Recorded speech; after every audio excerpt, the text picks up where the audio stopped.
Untuk metode persalinan itu memang ada beberapa indikasi yang memang harus dilakukan secara sesar. Misalnya ada kelainan dari letak atau posisi bayinya, atau misalnya ada kelainan letak dari plasenta. Kondisi-kondisi tersebut harus lahir dengan metode sesar. Sayatan di kulit itu akan berbeda juga dengan sayatan di dalam rahim. Yang secara umum adalah kita melakukan sayatan di rahim itu secara horizontal. Tetapi memang ada beberapa kondisi khusus yang kita lakukan sayatan di rahimnya itu secara vertikal. Misalnya, apabila terjadi kelainan letak bayi, misalnya bayinya melintang, atau misalnya ada kelainan letak plasenta, misalnya plasentanya letaknya di bawah, plasenta previa yang menutupi jalan lahir. Nah, itu ada kemungkinan juga tuh di sayatan di rahimnya dilakukan secara vertikal.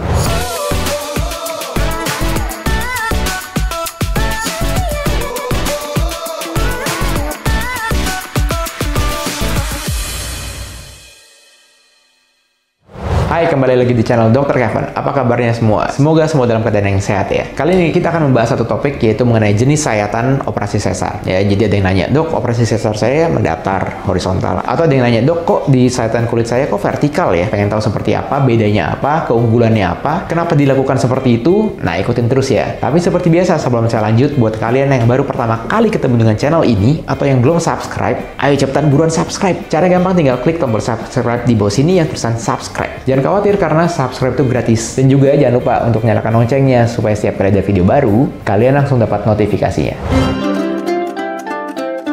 Jadi untuk moms yang sedang hamil, memang akan ada pilihan ya, apakah metode persalinannya secara persalinan normal, yaitu per vaginam, atau misalnya melahirkan dengan cara operasi sesar. Untuk metode persalinan itu memang ada beberapa indikasi yang memang harus dilakukan secara sesar. Misalnya ada kelainan dari letak atau posisi bayinya, atau misalnya ada kelainan letak dari plasenta, atau misalnya ada indikasi dari si moms yang sedang hamil. Misalnya moms yang sedang hamil nih udah kecapean, udah nggak bisa ngeden, atau misalnya moms yang sedang hamil ada tekanan darah tinggi. Nah, itu yang menyebabkan memang kondisi-kondisi tersebut harus lahir dengan metode sesar. Tetapi ada juga beberapa moms yang memang memilih dengan lahir secara sesar. Nah, itu pada saat ini memang moms juga boleh memilih metode persalinan mana yang moms lebih inginkan. Tetapi intinya kedua metode ini adalah semua baik. Tujuannya yang harus moms tahu adalah tujuan melahirkan itu supaya moms dan baby itu sehat dan minimal komplikasi ya. Jadi jangan dipaksakan untuk melahirkan secara satu metode tertentu, tapi komplikasinya tuh untuk moms dan baby itu lebih banyak. Ya, jadi bukan seperti itu konsepnya. Jadi pilihan apapun itu yang penting moms dan babynya itu sehat, selamat, dan minimal komplikasi ya. Nah, pada saat ini kita tidak membahas mengenai metode-metode yang ada orang bilang ERAS dan sebagainya, itu tidak ada hubungannya dengan jenis sayatan. Sayatan di kulit itu akan berbeda juga dengan sayatan di dalam rahim. Bukan berarti sayatan di kulitnya itu horizontal atau mendatar, terus nanti di rahimnya itu harus mendatar juga. Nggak seperti itu. Memang pada umumnya di Indonesia pada saat ini sayatan di kulit itu adalah yang mendatar, yang horizontal, ya dari kiri ke kanan. Dan sayatan di rahim itu juga dari kiri ke kanan. Itu adalah metode yang standar dilakukan di Indonesia saat ini. Kenapa dilakukan seperti itu? Karena sayatan di kulit itu yang mendatar itu akan lebih baik hasilnya secara estetik dibandingkan dengan sayatan yang tegak lurus. Ya, secara estetik akan lebih baik dalam arti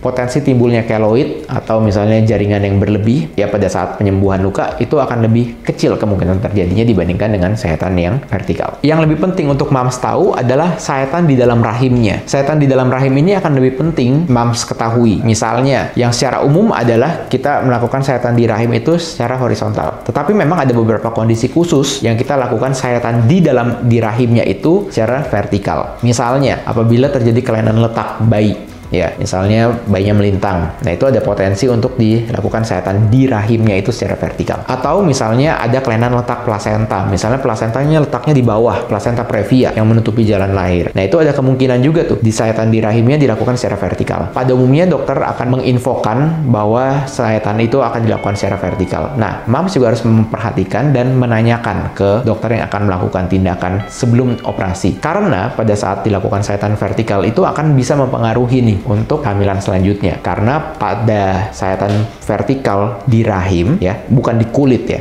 di rahim, nah itu akan lebih menimbulkan potensi terjadinya kelahiran prematur atau lebih sering kontraksi di kehamilan berikutnya, atau misalnya juga bisa menimbulkan potensi untuk terjadinya robekan rahim yang lebih tinggi untuk kehamilan selanjutnya. Jadi karena itu moms juga harus mendapatkan informasi yang memang tepat dari dokter yang menangani. Jadi yang Mams harus perhatikan adalah sayatan di dalam rahimnya ya. Kalau misalnya Mams udah tahu nih ada kondisi-kondisi tertentu yang akan nanti dilakukan, itu yang harus Mams ingat terus. Jadi tidak ada hubungannya dengan sayatan yang di kulit. Jadi bisa aja misalnya sayatan di kulit dia pendatar horizontal, tapi sayatan di rahimnya vertikal, itu bisa aja. Tetapi ada juga nih misalnya yang memang sayatan di kulitnya udah vertikal dan sampai di dalam rahim itu tetap vertikal, itu juga ada. Nah, untuk jenis perawatannya sebetulnya sama aja, tetapi memang pada saat proses penyembuhannya itu akan sedikit berbeda yang akan Mams rasakan. Karena sayatan vertikal itu pada umumnya bisa menyebabkan lebih sering atau lebih berasa sakit dibandingkan dengan sayatan yang horizontal. Tetapi yang harus perlu diingat adalah rasa nyeri atau rasa sakit itu akan berbeda-beda ya setiap orang. Jadi ambang nyeri tiap orang juga akan berbeda-beda. Tetapi jangan takut,